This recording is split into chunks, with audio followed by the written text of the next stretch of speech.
নমস্কার, আমি সুপর্ণা রান্নাঘরে আরেকটা রেসিপি নিয়ে চলে এলাম। তো আজকে আমি আপনাদেরকে একটা খুব ফেমাস মিষ্টি বানিয়ে দেখাবো, যেটা হচ্ছে পান দিয়ে লাড্ডু বানানো। সেটা কিভাবে বানাবো, কিভাবে করব, প্রত্যেকটা প্রসেস আপনাদের দেখাবো, যাতে আপনারা বাড়িতে খুব ইজিভাবে এইরমভাবে লাড্ডু বানাতে পারেন। সামনে তো আসছে, রাখি পূর্ণিমা আসছে, পুজো আসছে, গণেশ পুজো আসছে। সব পুজোই তো এবার আস্তে আস্তে আসতে শুরু করবে। তো আপনারাও যাতে বাড়িতে এরমভাবে খুব সুন্দর এই পানের লাড্ডুটা বানাতে পারেন, প্রত্যেকটা স্টেপ বাই স্টেপ আমি আপনাদেরকে দেখাবো। আর আমার চ্যানেলটা যদি আপনাদের পছন্দ হয়, আমার ভিডিওগুলো যদি আপনাদের পছন্দ হয়, তাহলে অবশ্যই আমার পেজটাকে, আমার চ্যানেলটাকে আপনারা লাইক করবেন, কমেন্ট করবেন। আর আপনারা কেমন রেসিপি দেখতে পছন্দ করেন বা কেমন রান্না পছন্দ করেন নিশ্চয়ই আমাকে জানাবেন। তো চলুন আর বেশি দেরি না করে এবার আমি আপনাদেরকে দেখাই যে আমি কিভাবে পান দিয়ে লাড্ডুটা বানাচ্ছি। পান দিয়ে লাড্ডুটা বানাবার জন্যে আমি কিছু মিঠা পাতা নিয়ে নিয়েছি পানের। এখানে আমি নারকেলটাকে কুড়িয়ে নিয়েছি, আপনারা চাইলে ডেসিকেটেড কোকোনাটও নিতে পারেন। আর এখানে পানের মশলা নিয়ে নিয়েছি, অল্প একটু মৌরি নিয়ে নিয়েছি, আর এখানে গুলকান নিয়ে নিয়েছি। আর এটা অপশনাল, আমি পানের এসেন্সিয়াল অয়েলটা নিয়েছি। এটা যদি আপনাদের না থাকে কোনো অসুবিধা নেই, আমার কাছে ছিল তাই জন্য আমি নিয়ে নিয়েছি। তো এখন আমি কিভাবে পান দিয়ে লাড্ডুটা বানাচ্ছি সেটা এখন আপনাদের খুব সহজ পদ্ধতিতে দেখাবো। আমি এই কাপের 1 কাপ মাপে এখানে দুধ নিয়েছি। এবার দুধটাকে একদম এখন কিছুটা মরিয়ে নেবো। এখন আমি চিনি দিইনি, এখন দুধটা আরেকটু ঘন হবে, তখন আমি এটার মধ্যে চিনি দেবো।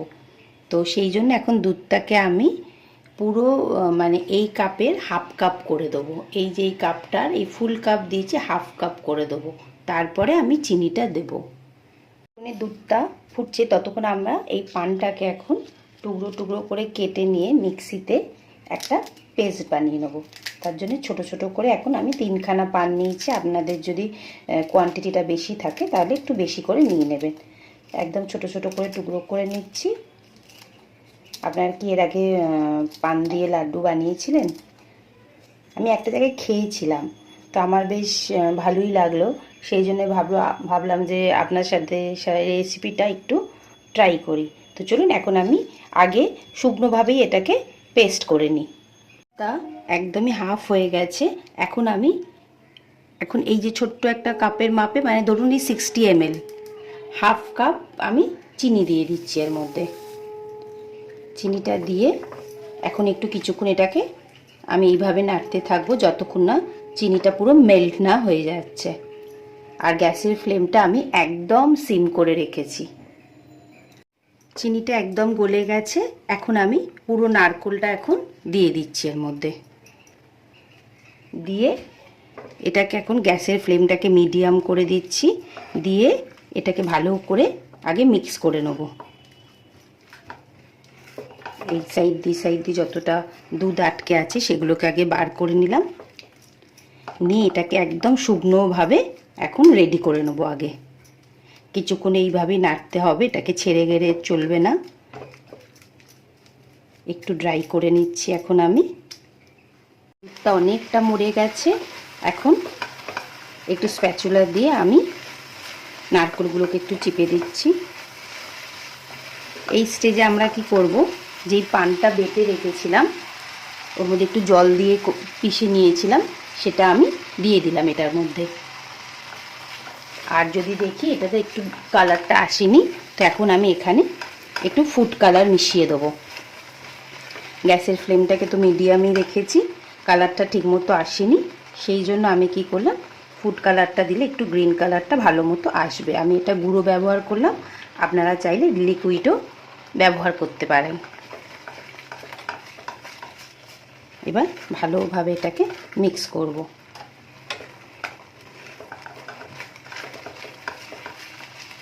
এই যে আমি অল্প করে 2-3 ফোঁটা এসেন্স মিশিয়ে দিলাম। আবার এটাকে ভালো করে মিক্স করে নিচ্ছি। একদম শুকিয়ে গেছে।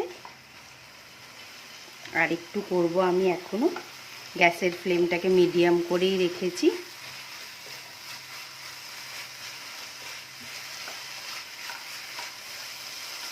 ভালোভাবে নাড়াচাড়া করে নিচ্ছি। যখন দেখব একদম ড্রাই হয়ে গেছে, একটা লাড্ডু পাকাবার মতো স্টেজে এসে গেছে, তখনই এটাকে আমরা নামিয়ে নেব।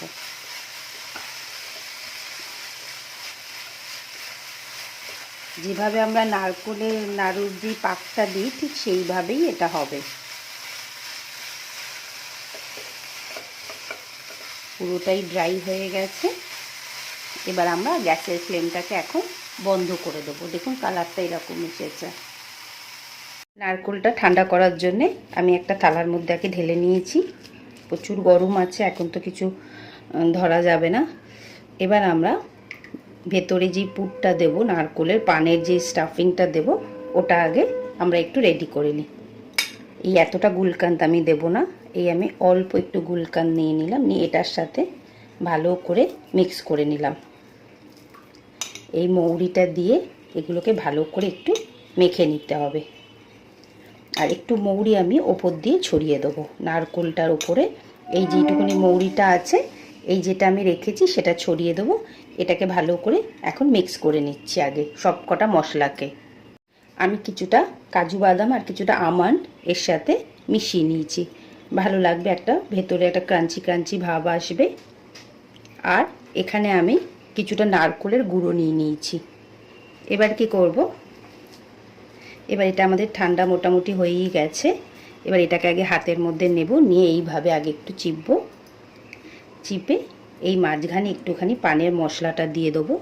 বেশি দেবো না, অল্পই দেবো। দিয়ে এবার চতুর্দিক থেকে এটাকে ভালো করে, যেভাবে আমরা নারকেল নাড়ু করি,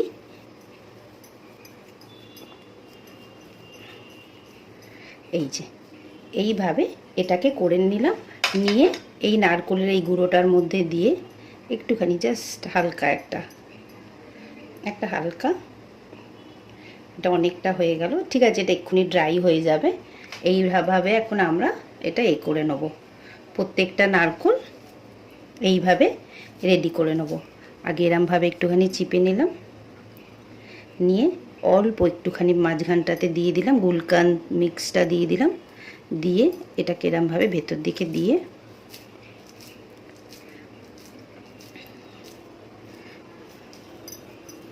গন্ধটা তো একদম সেই পানের মতনই বেরোচ্ছে।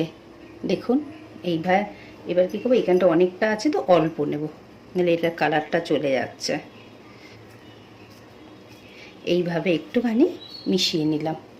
এইভাবে আমি এখন প্রত্যেকটা বানিয়ে নিই আগে। এটা যেমন একটু বেশি হয়ে গেল, এটা ফার্স্টে করা হয়েছে।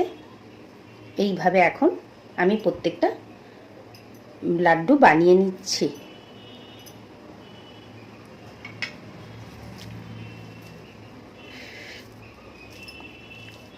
পানের লাড্ডুটা রেডি হয়ে গেল।